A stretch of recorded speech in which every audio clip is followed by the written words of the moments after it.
अगर आप भी जिंदगी में किसी से बहुत परेशान हैं तो सुनिए परमानंद महाराज जी के मुख से। चाहे जितना दुख पड़े प्यारे, किसी से मत चुपचाप मौन होकर सह जाओ। तुम्हारा स्वामी विधान करके तुम्हें दुख भेजा है तो बहुत बड़ा उसमें कोई सुख है। वो मंगल भवन है, तुम्हारा मंगल होने नहीं दे सकता। दिखाई दे सकता है कि अब मंगल हो गया हमारा, अमुक अमुक अमुक, कुछ नहीं। धैर्य पूर्वक अपने मार्ग में सीधे चलते रहो। उसका विधान आया है, वो दुखद हो या सुखद, सुखद है तो हर्षित मत हो, दुखद है तो शोकित मत हो, आगे बढ़ो। देखो ये अध्यात्म है। ये कमर कस लो कि इस जन्म में मुझे इस भव समुद्र से पार होना ही है। ये जो कमजोर दिल के होते हैं ना, अनुकूलता जहां मिली तो बोले जब से हमने भक्ति शुरू की सब काम चकाचक बन रहे। ये भक्ति का फल नहीं है, भूल मत करना। ये तुम्हारे सुकृत चल रहे हैं इसलिए है।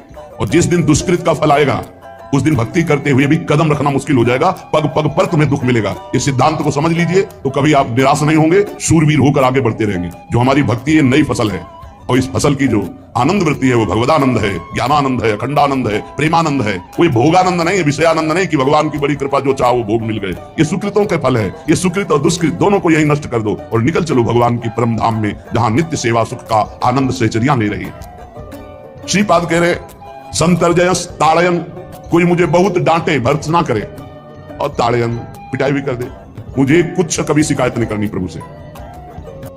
देख रहे हैं ना, उन्होंने विधान किया है ना किसको पीटो, तो हम चुपचाप पीट लेंगे, किसी से नहीं कहना।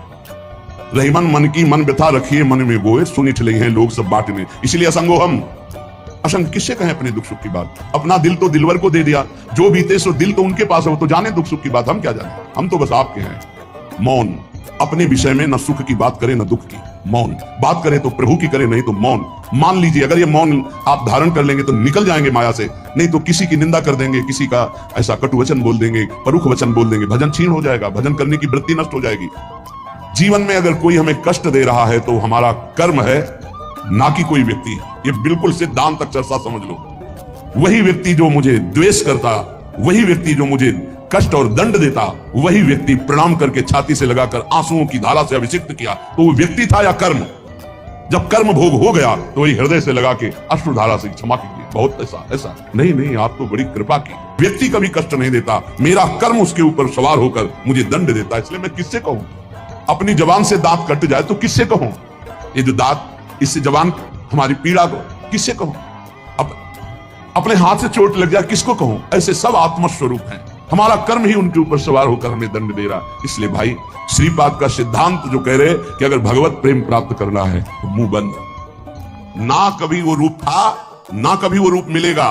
बीच में जो भास रहा है वो श्री कृष्ण ही उस रूप में है। जिस रूप को तुम माता पिता परिवार मान रहे हो मेरा प्रभु है, ऐसा मान लोगे तो जीवन मुक्त हो जाओगे। नहीं मानोगे तो मोह में फंस करके फिर दुर्गति को प्राप्त होगे। अनंत बार ये मैं, ये मेरा कह करके तुम मरते रहे और तुम्हारा मोह बंधन दृढ़ होता रहा। अब तो समझ जाओ, इस जन्म में एक बार तुम थोड़ी हिम्मत करो और हृदय से सच्चे मन से प्रभु श्री कृष्ण को, श्री हरि को अपना मान लो। एक बार हृदय थोड़ा मजबूत करो, ये मजबूत होता है सत्संग से। और पुकारो कि प्रभु मेरे हो आप, पुकारो मीरा जी की तरह, मेरे तो गिरधर गोपाल दूसरो न कोई। जिसके अंतःकरण में पाप है उसमें ये लक्षण पाए जाते हैं। ये 10 लक्षण जिसके अंतःकरण में हो तो अंतःकरण पापी है। इन लक्षणों का अगर अपने अंदर एक का भी स्थान हो तो नाम जप के प्रभाव से उसको हटा दो, नहीं वो पाप कर्म करवाता रहेगा। पहला, चोरी, किसी की भी चोरी। बहुत प्रकार की चोरी होती है। किसी और महापुरुष की बात छाप अपनी लगा के चोरी हो गई। भागवतिक सिद्धांतों में भी किसी और महापुरुष की बात है और छाप अपनी लगा दी, बात अपनी लगा दी तो चोरी हो गई। जिसकी बात है उसी का नाम लेके बोलो, पूज्यपाद अमुक महापुरुष ने ऐसे वचन बोले, अपनी छाप नहीं लगानी, चाहे वो पद हो चाहे उनकी शब्दावली हो। उन महापुरुष ने ऐसा कहा।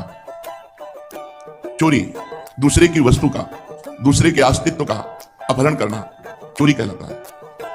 जिसमें चोरी करने का स्वभाव है, चाहे वो जो भी चोरी हो, बहुत प्रकार से चोरी होती है। वो अंतःकरण में पाप है इसलिए बर्दाश्त होता है, नहीं तो पवित्र अंतःकरण में चोरी बर्दाश्त नहीं होती। किसी को चोरी नहीं कर सकता। छल कपट के द्वारा, बेईमानी के द्वारा और भी अन्य वृत्तियों के द्वारा जो दूसरे से धन लिया जाता है, वस्तु ली जाती है, उसके स्वत्व का अपहरण किया जाता है, उसके अधिकार को छीना जाता है, ये सब चोरी के अंतर्गत आता है। जिसमें चोरी है वो पापी अंतःकरण है। दूसरा, हिंसा, किसी भी जीव की हत्या करना। हिंसा भी बहुत प्रकार की होती है। वाणी से किसी के हृदय को दुख पहुंचाना भी हिंसा है। शरीर से किसी के शरीर को पीड़ा देना भी हिंसा है। आप खिलवाड़ में किसी जीव के साथ आप उसको बंद करके मनोरंजन कर रहे हैं और उसको प्राणों का भय लग रहा है, ये हिंसा के अंतर्गत ही आएगा। बंदर है, पक्षी है, कुत्ता है, ऐसे पशुओं को आप मनोरंजन में ही प्रताड़ित कर रहे हैं तो हिंसा के अंतर्गत आएगा। आप मांस खाते हैं लेकिन आप किसी जीव की हिंसा नहीं करते, पर हिंसा करने का पाप आपको लगेगा क्योंकि आप उस मांस को खाते हैं। ये जो लोग कहते हैं कि मछली में तो कोई ऐसा, भगवान ने मत्स्य अवतार धारण किया है। मत्स्य अवतार, मछली का अवतार भगवान ने धारण किया है। और जिनको ये लगता है कि अगर हम खाएंगे नहीं तो ये बढ़ जाएंगे, तो फिर नरक भी आपके लिए भगवान ने तैयार किया है, क्योंकि आप विनाश लीला के पार्षद बनेंगे तो विनाश आपका होगा, आपकी दुर्गति होगी। ये जिम्मेवारी भगवान की है, सृष्टि का सृजन करना, पालन करना और संहार करना। अरे भाई, ये भगवान की सृष्टि है, सृजन करना, पालन करना, लय करना, ये भगवान के ऊपर। आप मर्यादा से चलो, जो मनुष्य धर्म है उसका पालन करो, राक्षस धर्म को स्वीकार न करें। हिंसा, जिसके अंदर हिंसा वो पापी पुरुष है, उसका अंतःकरण पाप से युक्त है। चोरी, हिंसा और पराई स्त्री से व्यभिचार, ये पापी पुरुष का लक्षण है। जो माताओं बहनों को देखते ही भोग दृष्टि से देखता है, गंदी दृष्टि से देखता है, जो पराये शरीरों के साथ व्यभिचार प्रवृत्ति करता है, वो पापी हृदय है, वो अंतःकरण पाप में है। व्यभिचार बहुत जोर से फैल रहा है क्योंकि इसी से बुद्धि भ्रष्ट होगी। और बेटा, मुझे देखकर इग्नोर मत करना, मैं महादेव हूँ। आज तुम्हारे घर 2 घंटे में खुशखबरी आने वाली है। बस तुम वीडियो को लाइक करके चैनल को सब्सक्राइब कर दो और जाते जाते कमेंट बॉक्स में हर हर महादेव लिख